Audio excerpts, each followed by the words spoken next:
जिवंत देव, जो पवित्र प्रभू येशू ख्रिस्ताच्या नावाला धन्यवाद देऊ. प्रियांनो, सकाळच्या भक्तीमध्ये आपल्या सर्वांचं स्वागत आहे. देवाने पुन्हा एकदा हा नवीन दिवस तुमच्या आणि माझ्या आयुष्यात जोडला, त्याबद्दल त्याच्या नावाला गौरव देऊ. आणि या सकाळच्या भक्तीमध्ये आपण परमेश्वराच्या चरणाजवळ जात असताना प्रियांनो, सुरुवातीची आपण प्रार्थना करूया, स्वतःला समर्पित करूया. या दिवसाची सुरुवात आपण या सकाळच्या प्रार्थनेने करत आहोत. आपण प्रार्थना करूया. हालेलुया, स्तुती, धन्यवाद येशू दे बापा, तू पवित्र असा परमेश्वर आहे. प्रिय प्रभूजी, या सकाळच्या समय आमच्या प्रत्येकाचा ताबा तू घे. हे देवा, आम्ही तुझ्या जवळ येत असताना तू आमचं जीवन शुद्ध आणि पवित्र ठेवण्यासाठी तू आम्हा प्रत्येकाला तू सहाय्य मार्गदर्शन कर. तुझ्या आत्म्याने, तुझ्या सामर्थ्याने तू आम्हा प्रत्येकाला तू भर. हे देवापा, सर्व सैतानी बंधन, सर्व सैतानी अडखळण, प्रिय प्रवेश आमच्या प्रत्येकाच्या जीवनातून तू काढून टाक. हे देवा, तुझ्या वचनाद्वारे जे काही या सकाळच्या वेळेस तू मार्गदर्शन करणार आहे, देवापा तू आम्हा प्रत्येकाला तू सहाय्य कर, मार्गदर्शन कर. आमच्या जीवनातील सर्व बंधनं नासूर येशूच्या नावामध्ये तुटल्या जाऊ दे. प्रत्येक व्यक्तीला तू आपल्या सामर्थ्याचा तू स्पर्श कर आणि तुझ्या नावाचं गौरव होऊ दे. पित्या परमेश्वरा, प्रिय प्रभूजी, तुझ्या प्रिय लोकांच्या संगती बोलत असताना प्रिय प्रभू येशू, तू माझ्या प्रत्येक शब्दाचा ताबा तू घे आणि प्रिय प्रभू येशू तू मला सहाय्य कर. तुझ्या आत्म्याने पूर्ण होऊन प्रिय प्रभू येशू, तुझ्या वचनाद्वारे तुझ्या प्रिय लोकांना मार्गदर्शन करत असताना तू मला सहाय्य कर. तुझ्या पवित्र आत्म्याच्या सामर्थ्याने तू भर आणि तुझ्या नावाचं गौरव दे. ऐकणाऱ्या प्रत्येक व्यक्तीला तू सहाय्य कर, मार्गदर्शन कर. त्यांच्या जीवनातील सर्व बंधनं नासूर येशूच्या नावामध्ये तुटल्या जाऊ दे आणि तुझं गौरव होऊ दे. होय पित्या परमेश्वरा, या सकाळच्या समय आम्ही सर्वजण तुझ्या पवित्र चरणाजवळ समर्पित होत आहोत. ही प्रार्थना येशूच्या नावाने मागतो म्हणू दे, आमेन. प्रियांनो, आपण काल बघितलेलं होतं की हन्नाच्या गीतामध्ये आपण बघितलं होतं. हन्नाने खूप सुंदर असं परमेश्वराचं वर्णन तिच्या गीतामध्ये गेलेलं आहे आणि खरोखर देवाचा महिमा तिने त्या ठिकाणी केलेला आहे. हन्नाचं जीवन हे प्रार्थनामय जीवन आम्हाला ह्या ठिकाणी दिसून येत आहे आणि खरोखर तिने आपलं मन परमेश्वराच्या जवळ मोकळं केलं आणि परमेश्वराने तिची कूस भरलेली आहे. परमेश्वराने तिला सुंदर लेकरू दिलेला आहे आणि तिने जो परमेश्वराला जो शब्द दिला होता तिने देखील तो तंतोतंत त्या ठिकाणी पाळलेला आहे. आम्ही जर पाहिलं तर 2 अध्याय आणि 11 वचन जर आम्ही वाचलं तर त्या ठिकाणी आम्हाला देवाचं वचन सांगतं की नंतर एल्काना रामा येथे आपल्या घरी गेला आणि तो बालक एली याजकाच्या नजरेखाली परमेश्वराची सेवा करू लागलेला आहे. म्हणजे शमूएल बाळ त्या ठिकाणी सेवा करत राहिलेला आहे. आणि पहा, आम्ही आता 2 अध्याय आणि 12 वचनापासून आपण पुढे पाहणार आहोत की ह्या ठिकाणी एलीच्या मुलांच्या विषयी परमेश्वराने केलेलं भविष्य किंवा त्यांच्या अधमपणाच्या बद्दल परमेश्वराने केलेलं भाकीत आम्हाला ह्या ठिकाणी दिसून येत आहे. बरं, या ठिकाणी एली हा याजक होता आणि त्याचे मुलं त्या ठिकाणी देखील याजक पण करत होते, परंतु त्यांचं जीवन देवाला आवडणारं असं नव्हतं. त्यांचं जीवन अन्यायकारक त्या ठिकाणी होतं. ते जे लोक त्या ठिकाणी प्रार्थनेला येत होते, जे अर्पण त्या ठिकाणी घेऊन येत होते, होमबली घेऊन होते, त्या सर्व होमबली ते त्या ठिकाणी अर्पण करायच्या आधी ते काढून घेत होते आणि असा अधमपणा त्यांच्या जीवनामध्ये त्या ठिकाणी आम्हाला दिसत आहे. बघा, एलीचे पुत्र अधम होते, त्यांना परमेश्वराची ओळख नव्हती, पण ते याजक होते. आता त्यांचे वडील याजक होते आणि म्हणून त्या ठिकाणी त्यांना घराण्याचा वारसा त्या ठिकाणी त्यांना मिळालेला आहे. या ठिकाणी देवाचं वचन आम्हाला स्पष्ट सांगत आहे की त्यांना परमेश्वराची ओळख नव्हती. प्रियांनो, आज आम्ही देवाच्या सेवकांच्या लेकरांच्या बद्दल अतिशय चिंतेचं कारण आहे. अनेक देवाचे सेवक आहे की त्यांच्या लेकरांना परमेश्वराची ओळख नाही आहे. प्रियांनो, आज त्यांचं जीवन अतिशय घाणेरडं आहे. आज ते देवापासून दूर आहे, व्यसनामध्ये आहे, अडचणीमध्ये आहे, नशेमध्ये जीवन जगत आहेत आणि प्रियांनो, सैतानाने त्यांच्यावरती खूप मोठा अटॅक केलेला आहे. होय प्रियांनो, आज आम्ही आमच्या लेकरांना, देवाच्या सेवकांना आव्हान आहे की आम्ही जसं मंडळीकडे लक्ष देत आहोत तसंच आम्ही आमच्या घराकडे लक्ष दिलं पाहिजे, आमच्या कुटुंबाकडे आम्ही लक्ष दिलं पाहिजे. आता ह्या ठिकाणी एलीचं देखील घर जे होते, जे कुटुंब होतं, त्याचे लेकर जे होते ते ह्या ठिकाणी स्पष्टपणे सांगितले ते अधम होते. अधम म्हणजे वाईट, त्यांचा वाईटपणा होता. त्यांच्या जीवनामध्ये परमेश्वराच्या विरुद्ध ज्या गोष्टी होत्या त्या सर्व गोष्टी त्यांच्या जीवनामध्ये होत्या. पुढे आपण पाहणारच आहोत. आणि त्यांना परमेश्वराची ओळख नव्हती. ही अतिशय दुःखाची बाब आम्हाला देवाच्या सेवकाच्या, दासाच्या कुटुंबामध्ये आम्हाला दिसून येत आहे. मी सगळेच दास म्हणत नाही. होय प्रियानो, हा सर्वात मोठा दुष्टाचा अटॅक आहे. आणि हा अटॅक आम्हाला जर मोडून काढायचा असेल तर ज्याप्रमाणे आम्ही मंडळीकडे लक्ष देतो त्याचप्रमाणे आम्ही आमच्या कुटुंबाकडे देखील आम्ही लक्ष दिलं पाहिजे. नाहीतर आम्ही फक्त मंडळीलाच शिक्षण देत राहतो. आमच्या लेकरांकडे, आमच्या कुटुंबाकडे, आमच्या परिवाराकडे आम्हाला लक्ष द्यायला वेळ नसते. प्रियांनो, ही घटका खूप महत्वाची आहे. आणि ह्या शेवटच्या काळामध्ये आम्ही राहत असताना ह्या गोष्टी प्रत्येक देवाच्या सेवकाच्या कुटुंबामध्ये घडत आहे. देवाचं महत्व ह्या लेकरांच्या जीवनामधून निघून जात आहे. सैतानाने त्यांची पकड घेतलेली आहे. का घेतलेली आहे पकड? कारण आपण आपल्या लेकरांकडे आपण लक्ष देत नाही.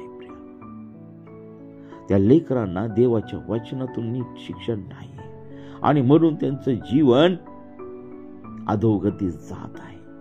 तर प्रियांनो, प्रार्थनेमध्ये राहा. आपल्या परिवाराला प्रार्थनेमध्ये प्रथम घ्या, गुडघ्यावरती या आणि परमेश्वराचं मार्गदर्शन त्या ठिकाणी घ्यायला विसरू नका.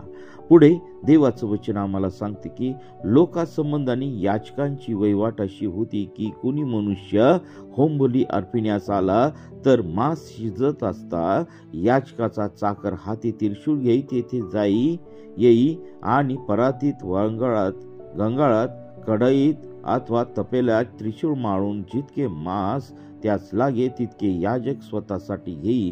शिलो येथे जे इस्रायल लोक येत ते त्यांच्याशी ते असाच व्यवहार करत होते. मी मागाशी सांगितल्याप्रमाणे पहा, हे अर्पण परमेश्वराला अर्पणेच्या आधीच त्या ठिकाणी ते दिरंगाई करून, गुंडगिरी करून त्या लोकांकडून ते अर्पण हिसकावून घेत होते आणि ते असाच व्यवहार त्या ठिकाणी करत होते. आणि ह्या सर्व गोष्टींना लोक वैतागलेले आम्हाला दिसत आहे. वपेचे हवन करण्यापूर्वीच याचकाचा चाकर येऊन यज्ञकर्त्यास म्हणत असे की भाजवयास याचकास मांस दे. तो तुझपासून शिजलेले मांस घ्यावायचा नाही तर कच्चेच घेईल. पहिल्याने वपेचे हवन होईल, मग तुला वाटेल तितके घे. असे जर यज्ञकर्ता त्यास म्हणाला तर तो म्हणे नाही आता दे, नाहीतर मी जबरीने घेईन. हे त्या तरुणांचे पाप परमेश्वराच्या दृष्टीने फार घोर होते, कारण त्यामुळे लोकांना परमेश्वरासाठी अर्पण आणण्याचा वीट आला. पहा, आजही आम्हाला ह्या सर्व गोष्टी चर्चा बाबतीत आम्हाला दिसत आहे. प्रियांनो, यज्ञ, बली, अर्पण ही जी व्यवस्था आहे ही परमेश्वराने अशासाठी लावून दिलेली होती की परमेश्वराच्या घरामध्ये, परमेश्वराच्या मंदिरामध्ये जे याजकगण, जे लोक त्या ठिकाणी काम करत होते त्यांची व्यवस्था, त्यांच्या गरज म्हणून त्या ठिकाणी परमेश्वराने हा इस्रायल लोकांना लावून दिलेला नियम होता. प्रियांनो, तसं पाहिलं तर परमेश्वराला तुमच्या यज्ञबलीची, होमार्पणाची, अर्पणाची काही गरज नाही. परमेश्वर हा सधन आहे. परमेश्वराने तुमच्या आणि माझ्यासाठी सर्व काही केलेलं आहे. एवढं केलेलं आहे की त्याने आम्ही त्याचे उपकार आम्ही विसरू शकत नाही. आम्ही त्याचं केलेलं मोजमाप आम्ही करू शकत नाही. प्रियांनो, या सकाळच्या समयी आम्ही ह्या सर्व गोष्टी आमच्या जीवनामध्ये डोकावून पाहिल्या पाहिजे. प्रियांनो, आज अनेक चर्चेसमध्ये खूप अर्पणे येत असतात, परंतु त्याचा उपयोग देवाच्या सेवेसाठी होत नाही.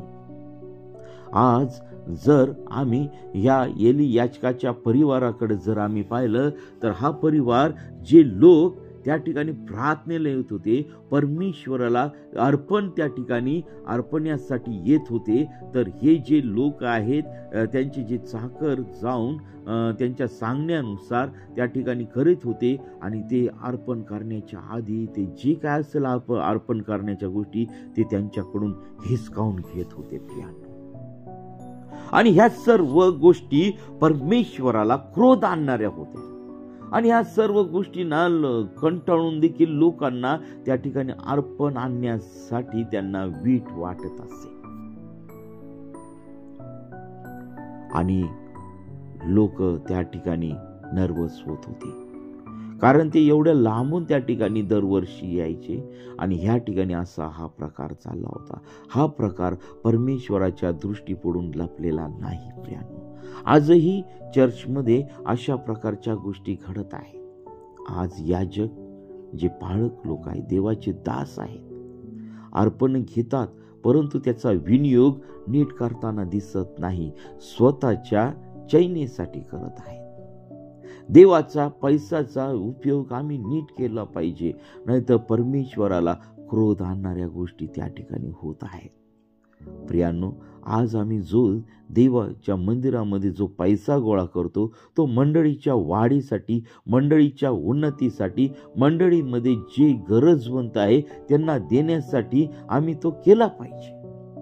परंतु असं न होता जे त्याच्यावरती ट्रस्टी आहे, जे खजिनदार आहे, जे अध्यक्ष आहेत, तेच ह्या सर्व पैशाचा किंवा त्या अर्पणाचा फडशा उडवत आहेत प्रियांनो. आणि त्याच्यामुळे प्रियांनो आज मंडळामधलं संजीवन हारून गेलेलं आम्हाला दिसत आहे. मी सगळ्या देवाच्या सेवकांना दोष देत नाही, परंतु देवाने ही जी व्यवस्था लावून दिलेली आहे, त्याच्या मंदिरामध्ये अन्न राहावं, त्याच्या मंदिरामध्ये कोणी उपाशी राहू नये, म्हणून ही व्यवस्था परमेश्वराने सर्व इस्रायल लोकांना, म्हणजे देवाच्या लोकांना त्या ठिकाणी लावून दिलेली आम्हाला दिसत आहे. आणि ह्या याजकाच्या मुलांच्या कृत्यामुळे आता ह्या ठिकाणी एली याजक ह्या सर्व गोष्टी करू शकत होता, परंतु त्यांनी आपल्या लेकरांकडे त्यांनी दुर्लक्ष केलेलं आम्हाला दिसत आहे. प्रियांनो, हे जाणून बुजून केलेल्या गोष्टी आहेत आणि ह्या परमेश्वराला वीट आणणाऱ्या गोष्टी आहेत. हे आम्ही लक्षात ठेवलं पाहिजे. या सकाळच्या समय परमेश्वर देव तुमच्या आणि माझ्या संगती बोलत आहे. हा अधमपणा, या सर्व घाणेरड्या गोष्टी आमच्या जीवनातून आम्ही काढून टाकल्या पाहिजे.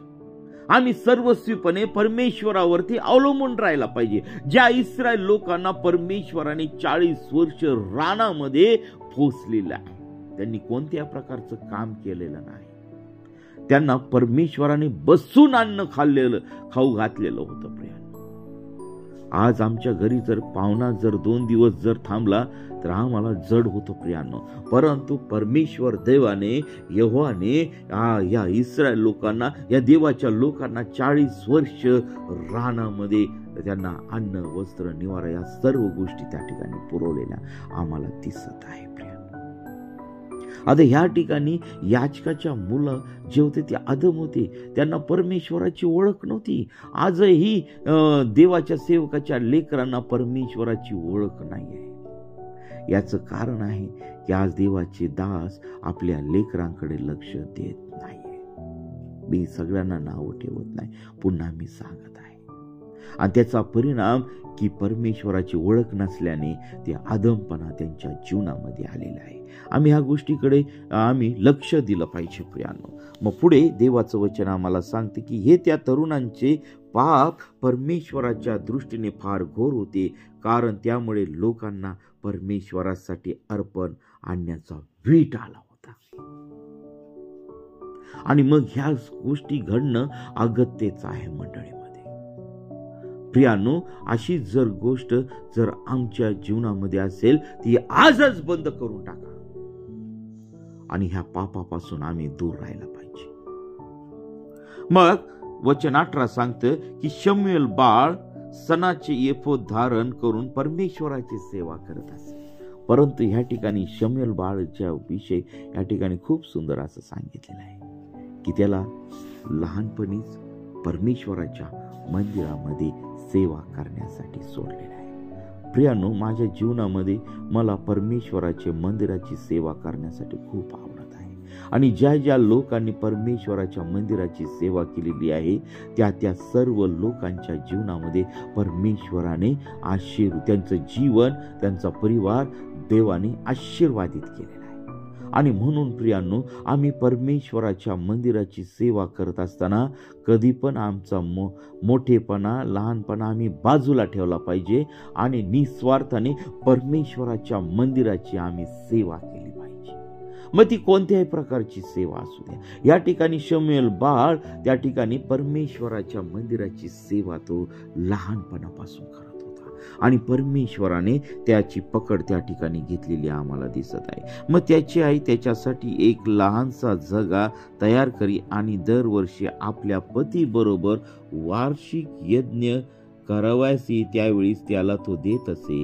एलीने एल्काना व त्याची स्त्री यास असा आशीर्वाद दिला की तुम्ही मागून घेतलेला परमेश्वराच्या स्वाधीन केला, त्याबद्दल परमेश्वर तुला या स्त्रीपासून संतती देव.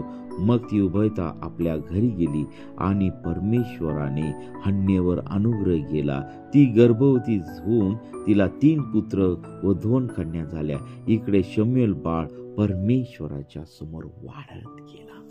प्रियांनो, या ठिकाणी हे जे एल्कानाचं जे कुटुंब होतं, हन्नाचं कुटुंब होतं, पनिन्नेचं कुटुंब होतं, ह्या ठिकाणी एल्कानाला परमेश्वराने आशीर्वादित केलेला आहे.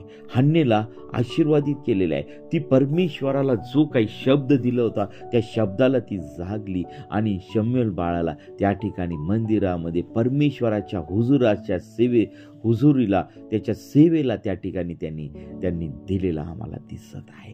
त्यांनी मागे पुढे कोणत्याही प्रकारचा विचार केला नाही. त्यांनी ते परमेश्वराच्या मंदिरामध्ये शमूएलाला आणलं आणि त्या ठिकाणी त्याचं समर्पण त्या ठिकाणी केलेलं आहे. परमेश्वराला त्या ठिकाणी देऊन टाकलेलं आहे. प्रियांनो, आजचे आई वडील असं करतील का? आज आम्ही नवस करतो, परमेश्वराला वचन देतो, पण ते आम्ही पाळत नाही, त्याप्रमाणे आम्ही चालत नाही आणि त्याचा परिणाम असा होतो आमच्या जीवनामध्ये जे परमेश्वर देव आम्हाला आशीर्वाद देणार असतो ते आमच्यापासून ते दूर निघून जातात. प्रिया, आणि मग आम्ही म्हणतो, आम्ही रडतो, गागतो की देवा या आमच्या जीवनामध्ये प्रॉब्लेम आल्यावर आम्ही म्हणतो की देवा कसं काय. प्रियानो, जो नवस केलेला आहे, जो आम्ही शब्द दिलेला आहे, तो शब्द आम्ही काटेकोरपणे पाळला पाहिजे. आता ह्या ठिकाणी एलीने देखील एल्काना आणि त्याची स्त्री हन्ना यांना आशीर्वाद दिला की तुम्ही मागून घेतलेल्या परमेश्वराच्या स्वाधीन केला, त्याबद्दल परमेश्वर तुला या स्त्रीपासून संतती देव. मग ती उभयता आपल्या घरी गेली आणि तिला त्याच्यानंतर परमेश्वराने हन्नेवर अनुग्रह केला व ती गर्भवती होऊन तिला 3 पुत्र व 2 कन्या झाल्या. असा आशीर्वाद हन्नेला त्या ठिकाणी परमेश्वराने दिलेला आहे. किती? 3 पुत्र आणि 2 कन्या म्हणजे 5 लेकरं हन्नेला त्यानंतर झालेले आम्हाला दिसत आहे. परमेश्वर देव हा सामर्थ्यशाली परमेश्वर आहे.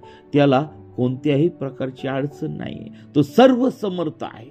आपलं मन परमेश्वराच्या समोर मोकळं करा, अंतःकरण रिक्त करा आणि मग पहा, या ठिकाणी हन्नेने केलेली प्रार्थना आम्हाला त्या ठिकाणी परमेश्वराने ऐकलं आणि त्या प्रार्थनेचं उत्तर परमेश्वराने दिलेलं आहे. प्रियांनो, आज आम्हाला हन्नेचा स्वभाव आमच्या जीवनामध्ये आम्हाला घ्यायचा आहे. आमचं जीवन परमेश्वराच्या पुढे मोकळं केलं पाहिजे. आमच्या जीवनामध्ये प्रार्थना पाहिजे. आम्ही विश्वासाने प्रार्थना केली पाहिजे. परमेश्वराच्या हुजुरास आम्ही उभं राहायला पाहिजे. प्रियांनो, त्यावेळेस परमेश्वर हन्न्यासारखा आम्हाला आशीर्वाद दिल्याशिवाय मग तो कोणत्याही प्रकारचा प्रॉब्लेम असू द्या, अडचणी असू द्या, आर्थिक असू द्या, आत्मिक असू द्या, त्या सर्व गोष्टीचं उत्तर एकच देव देतो, तो म्हणजे जिवंत देव, जो पवित्र प्रभू येशू ख्रिस्त. आज जगामध्ये अनेक देव आहेत. माणसांनी अनेक देव तयार करून ठेवलेले, अनेक देवांच्या मागे लागलेले आहेत, परंतु प्रियांनो त्या देवापासून मनुष्याला काही लाभ भेटलेला नाही. प्रियांनो, परंतु ज्या देवाने आकाश पृथ्वी उत्पन्न केलेली आहे, ज्या देवाने तुम्हाला मला जिवंत ठेवलेला आहे, तो देव जो पवित्र प्रभू येशू ख्रिस्त, तो तुमच्या जीवनातील सर्व समस्या सोडू शकत आहे. तो तुमच्या प्रार्थनेचं उत्तर देऊ शकत आहे. त्या देवाच्या पुढे आपलं मन मोकळं करा. आणि हन्नेला याच्या नंतर 3 पुत्र 2 कन्या झाल्या आणि जो शमूएल बाळ होता असे एकूण 6 लेकरं त्या हन्नेला झालं होतं. परंतु सगळ्यात मोठा मुलगा शमूएल हा तिने देवाला समर्पित केलेला आम्हाला दिसत आहे. आणि पहा त्या ठिकाणी देवाचं वचन सांगतं की इकडे शमूएल बाळ परमेश्वरासमोर वाढत गेलेला दिसत आहे. काय करत गेलेला दिसत आहे? वाढत गेलेला दिसत आहे. परमेश्वराच्या आत्म्याने भरलेला आहे, परमेश्वराच्या सामर्थ्याने भरलेला आहे, परमेश्वराच्या वचनाने भरलेला आहे, परमेश्वराच्या मार्गदर्शनाने तो वाढत गेलेला आहे. आणि पहा पुढे आम्हाला दिसत आहे की एली फार वृद्ध झाला व त्याच्या पुत्रांनी सगळ्या इस्रायल लोकांशी कसा कसा व्यवहार केला आणि दर्शन मंडपाच्या दाराशी सेवा करीत असलेल्या स्त्रियांशी त्यांनी कसे कुकर्म केले हे सर्व त्यांच्या कानावर आले. तेव्हा तो त्यास म्हणाला, तुम्ही असली कर्मे का करीता? तुमची कुकर्मे या सर्व लोकांकडून माझ्या कानी आले आहेत. माझ्या मुलांना असे करू नका. माझ्या कानावर जो बोभाटा येत आहे तो ठीक नाही.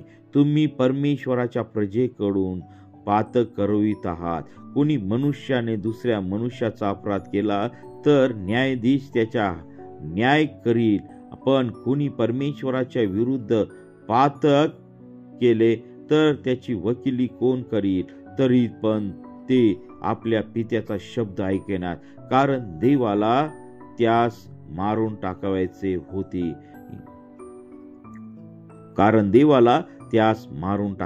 हे या ठिकाणी हे जे वचन आहे हे खूप महत्वाचं आहे. इतकं घाणेरडं पाप या एली याजकाच्या मुलांच्या जीवनामध्ये आम्हाला त्या ठिकाणी दिसत आहे. मी जे वचन वाचले ते तंतोतंत सत्य आहे. प्रियांनो, बायबल हे देवाचा पवित्र ग्रंथ. याच्यामध्ये देवाच्या सेवकांनी कोणत्याही गोष्टी लपवून ठेवलेल्या नाही. त्यांच्या जीवनामधल्या ज्या चांगल्या गोष्टी होत्या त्या देखील दाखवलेल्या आहेत आणि ज्या वाईट गोष्टी होत्या त्या देखील ह्या ठिकाणी वचनामध्ये परमेश्वराने त्याच्या दासाकरवी लिहून ठेवलंय. ती यासाठी की परमेश्वर कोणातही भेदभाव करत नाही. परमेश्वर देव सर्वांना समान समजतो. प्रियानो, एली याजकाच्या मुलांचं जे जीवन होतं त्याची ओरड ते परमेश्वराने लोकांच्या करवी एली याजकाच्या कानावर त्या ठिकाणी घातलेली आहे. परंतु त्यांनी जी ऍक्शन घ्यायला पाहिजे होती ती ऍक्शन त्यांच्या मुलांच्या बाबतीत त्यांनी घेतली नाही आणि त्याचा परिणाम असा झाला की ते लेकरं अतिशय पापामध्ये त्या ठिकाणी राहत गेलेले आहेत. देवाच्या क्रोधाच्या विरुद्ध ते उठलेले आहे. देवाविरुद्ध त्यांनी बंड केलेलं आहे. आणि मग पहा ह्या ठिकाणी शेवटचं 25व्या वचनाचा शेवटचा भाग आम्हाला सांगतं की पण ते आपल्या पित्याचा शब्द ऐकणार, कारण देवाला त्यास मारून टाकायचं होतं. कारण एकदा परमेश्वराने जर न्याय केला तर प्रियांनो आपण त्या न्यायाच्या पुढून आपण वाचू शकत नाही. आणि मग 26वं वचन, इकडे शमूएल बाळ हा वाढत गेला, परमेश्वर व मानव त्याच्यावर प्रसन्न होते. मग देवाचा एक मनुष्य एलीकडे जाऊन म्हणाला, परमेश्वर असे म्हणतो की तुझ्या मूळ पुरुषाचे कुटुंब मिस्रात फारोच्या घरी दास्य करीत होते तेव्हा त्यास मी प्रगट झालो होतो की नाही? तसेच त्याने माझा याजक व्हावे, माझ्या वेदीवर यज्ञ करावे, धूप जाळावा आणि माझ्या समोर एफोद ल्यावे, म्हणून इस्रायलाच्या सर्व वंशातून त्यास मी निवडून नेमिले होते की नाही? आणखी तुझ्या मूळ पुरुषाच्या घराण्यास इस्रायल लोकांची सर्व हवे मी दिली की नाही? माझ्या मंदिरी जी हुमारपणे व अन्नार्पणे अर्पिण्याची जी मी आज्ञा दिली आहे त्यास तुम्ही का लाथ मारिता? आणि माझे लोक इस्रायल यांनी केलेल्या अर्पणापैकी सर्वोत्तम अर्पणे खाऊन तुम्ही लठ्ठ व्हावे, म्हणून तू आपल्या पुत्रांचा माझ्याहून अधिक आदर का करीत आहेस? यास्तव इस्रायलाचा देव परमेश्वर म्हणतो, तुझे घराणे व तुझे बापाचे घराणे मज समोर निरंतर चालू राहील असे मी म्हटले होते खरे, पण आता परमेश्वर म्हणतो, असे माझ्या हातून न घडो, कारण जे माझा आदर करीतात त्यांचा मी आदर करीन, आणि जे मला तुच्छ मानतात त्यांचा अवमान होईल. पहा, ह्या ठिकाणी परमेश्वराने त्याच्या दासाद्वारे, एका मनुष्याच्या द्वारे एलीची कान उघडणी त्या ठिकाणी केलेली आम्हाला दिसत आहे. परंतु एली याचकाने आपल्या लेकरांवरती कडक ऍक्शन घेतलेली आम्हाला त्या ठिकाणी दिसत नाही प्रियानो. आणि हीच गोष्ट आजच्या देवाच्या सेवकांच्या लेकरांच्या बद्दल घडत आहे. आपण दुर्लक्ष करत आहोत प्रियांनो. आजच आम्ही आमच्या लेकरांना ताब्यामध्ये आम्ही ठेवलं पाहिजे, देवाच्या भयामध्ये आम्ही ठेवलं पाहिजे, देवाचं भय त्यांच्या जीवनामध्ये निर्माण झालं पाहिजे प्रियांनो. त्यांचा नाश होऊ नये, तर त्यांचं जीवन परमेश्वराच्या सेवेसाठी खर्च व्हावं आणि परमेश्वराच्या बद्दल त्यांच्या जीवनामध्ये भय राहावं, यासाठी आम्ही प्रयत्नशील राहायला पाहिजे. बघा, ह्या ठिकाणी परमेश्वराचं वचन सांगते, कारण जे माझा आदर करतात त्यांचा मी आदर करीन, आणि जे मला तुच्छ मानतात त्यांचा मी अवमान होईल. पहा, मी तुझा बाहू व तुझ्या पितृकुळाचा बाहू उच्छेदीन, व तुझ्या घरी कुणीही वृद्ध माणूस सापडायचा नाही, असे दिवस येत आहे. देवाने इस्रायल लोकांचा कितीही वर्ष उत्कर्ष केला तरी माझ्या घराची दुर्दशा तू आपल्या डोळ्यांनी पाहशील. तुझ्या घराण्यात कुणीही म्हातारपण पाहणार नाही. तुझे डोळे क्षीण होतील व तुझे मन शोकाकुल होईल, तरी पण तुझ्या कुळातील सर्वच पुरुषांचा उच्छेद करून त्यास मी आपल्या वेदीपासून दूर करणार नाही. तुझ्या घरी उत्पन्न होतील तेवढे पुरुष भर जवानीत मरतील. तुझे दोघे पुत्र हफनी व फिनास याजवर अरिष्ट येईल. हाच तुला इशारा होईल. ते दोघेही एकाच दिवशी मृत्यू पावतील, आणि मी आपल्यासाठी एक विश्वासू याजक निर्माण करीन. तो माझ्या चित्ती व माझ्या मनी जे आहे त्याप्रमाणे वर्तेल. मी त्याचे घराणे कायमचे स्थापेन, आणि तो माझ्या अभिषिक्ता समोर निरंतर वर्तील. तुझ्या घराण्यातला जो कुणी वाचून राहील तो चवली पावलीसाठी व कोरभर भाकरीसाठी त्याच्यापाशी जाऊन त्याला दंडवत घालील व म्हणेल, मी की याजकपणाचे कोणते तरी काम मला द्या, म्हणजे मला घासभर अन्न मिळेल. प्रियांनो, हा खूप मोठा शाप एलीच्या घराण्यावरती त्या ठिकाणी आलेला आम्हाला दिसत आहे. प्रियांनो, हाफनी आणि फिनास हे एलीचे जे लेकर होते ते अतिशय क्रूरपणे त्या ठिकाणी देवाच्या लोकांसंगती वागत होते. परमेश्वराच्या मंदिरामध्ये ते सेवा करत होते, ते भ्रष्टाचार करत होते, स्त्रियांशी कुकर्म करत होते. भयानक पाप त्यांच्या जीवनामध्ये त्या ठिकाणी होतं, भयानक पाप. आणि त्यामुळे परमेश्वराचा कोप त्या ठिकाणी भडकलेला आम्हाला दिसत आहे. प्रियांनो, आम्ही देवाच्या मंदिरामध्ये सेवा करणारे जे देवाचे सेवक आहोत, ते अतिशय शुद्ध मनाने, शुद्ध अंतःकरणाने आम्ही देवाच्या मंदिरामध्ये देवाची सेवा केली पाहिजे. आमच्या जीवनातून आम्ही भ्रष्टाचारपणा काढून टाकला पाहिजे. आमच्या जीवनामध्ये व्यभिचाराचं कुकर्म आम्ही काढून टाकला पाहिजे. प्रियांनो, याजक आणि त्याचे लेकरं आणि त्याचा परिवार हा पवित्रपणे, शुद्धपणे आम्ही त्या ठिकाणी राहायला पाहिजे. पहा प्रियांनो, या ठिकाणी परमेश्वर एलीच्या बाबतीत, त्याच्या परिवाराच्या बाबतीत काय करणार हे आधीच त्याला सांगून ठेवलं होतं. तरी पण एलीने आपल्या लेकरांकडे लक्ष दिलेलं आम्हाला दिसत नाही, किंवा त्याच्या पुत्रांनी त्याचं ऐकलेलं आम्हाला त्या ठिकाणी दिसत नाही आहे. प्रियांनो, त्यांनी एलीच्या शब्दाकडे कान दिला नाही, आणि मग परमेश्वराने त्यांचा नाश करण्याचं पक्क ठरवलेलं आहे. आणि एकाच दिवशी ते मृत्युमुखी पडतील, ही देखील भविष्यवाणी त्या दासाच्या द्वारे त्या ठिकाणी परमेश्वराने आम्हाला केलेली दिसत आहे. आणि प्रियांनो, म्हणून ह्या ठिकाणी पहा, आम्ही परमेश्वराला अनुसरून राहिलं पाहिजे, परमेश्वराला आम्ही अनुसरून चाललं पाहिजे. या सकाळच्या समय प्रियांनो, खूप सुंदर असं वचन देवाने तुम्हाला आणि मला दिलेलं आहे. या शेवटच्या काळामध्ये आम्ही राहत असताना जी याजकपणाची जी सेवा आहे, जी पाळकीय सेवा आहे, स्वार्थिकीची सेवा आहे, मंडळीची सेवा आहे, ती आम्ही अतिशय काळजीने आम्ही केली पाहिजे. कारण देवाने आमच्यावरती ती सोपवलेली एक महत्वाची जबाबदारी आहे आणि ती जबाबदारी पार पाडत असताना प्रियांनो, या सर्व बारीक सारीक गोष्टींचं आम्ही पालन केलं पाहिजे. हो प्रियांनो, आम्ही थोडक्यात गोष्टींच्या बाबतीत आम्ही विश्वासू राहिला पाहिजे. चोरीपासून आम्ही दूर राहिलं पाहिजे, भ्रष्टाचारापासून आम्ही दूर राहिलं पाहिजे. देवाच्या सेवेचा, पैशाचा उपयोग आम्ही स्वतःच्या जीवनासाठी न करता आम्ही देवाच्या सेवेसाठी आम्ही केला पाहिजे. देवाने ज्या गोष्टी आम्हाला मापून ठरवून दिले तेवढ्याच गोष्टी आम्ही आमच्या स्वतःसाठी खर्च केल्या पाहिजे. होय प्रियांनो, परमेश्वर देव आमचे हे उपजीविकेचं साधन नाही आहे. परमेश्वर देव हा आमचा काळजी करणारा परमेश्वर आहे. तो आम्हाला भर झोपेतही तो आम्हाला सर्व गोष्टी ज्या लागतात त्या आम्हाला पुरवून देत आहे.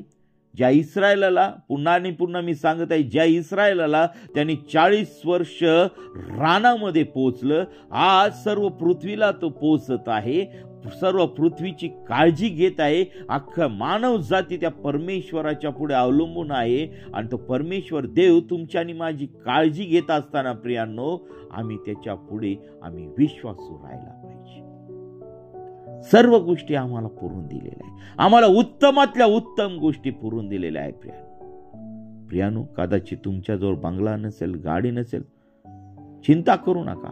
परमेश्वराने सर्व जग तुम्हाला दिलेलं आहे, सर्व गोष्टी दिलेल्या आहे. या सर्व गोष्टीकडे आम्ही प्रियांनो जगातल्या गोष्टींच्या मागं न लागता आम्ही स्वर्गीय गोष्टीच्या मागं लागलेलं आहे. आणि जेव्हा आम्ही स्वर्गीय गोष्टीच्या मागं लागतो त्यावेळेस प्रियांनो सर्व गोष्टी परमेश्वर देव पुरवल्याशिवाय राहत नाही.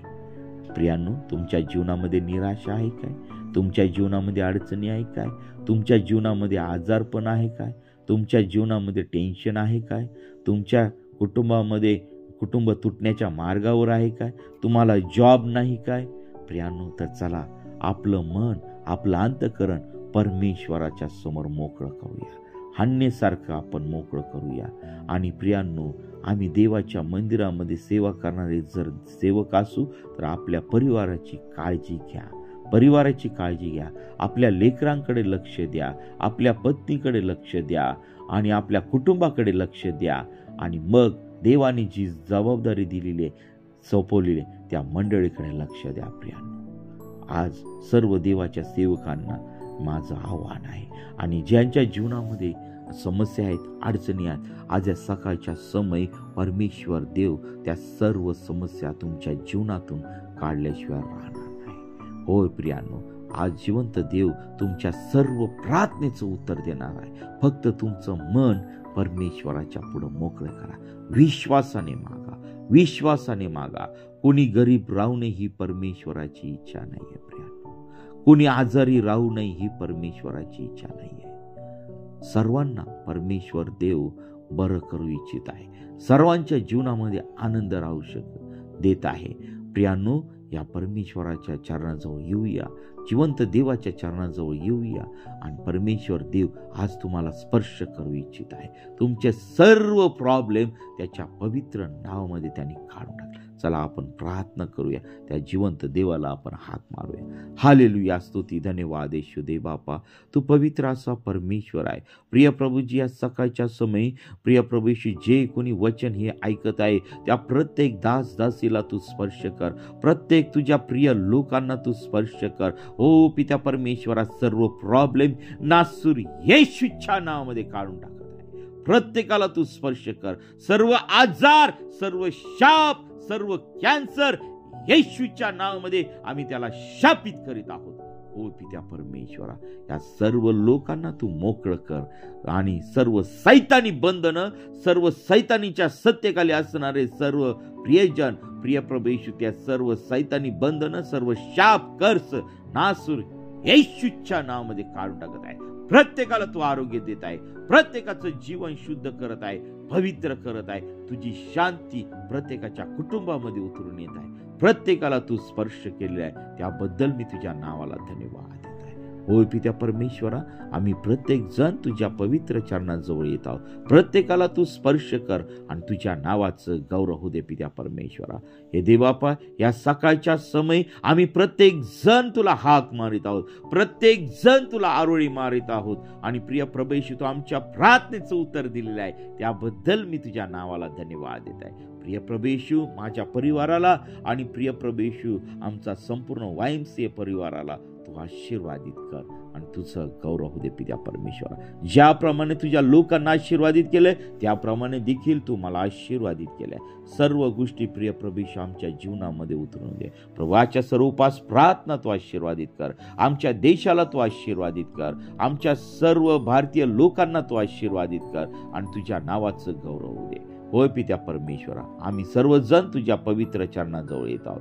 ही प्रार्थना येशूच्या नावाने मागतो म्हणून तो ऐक.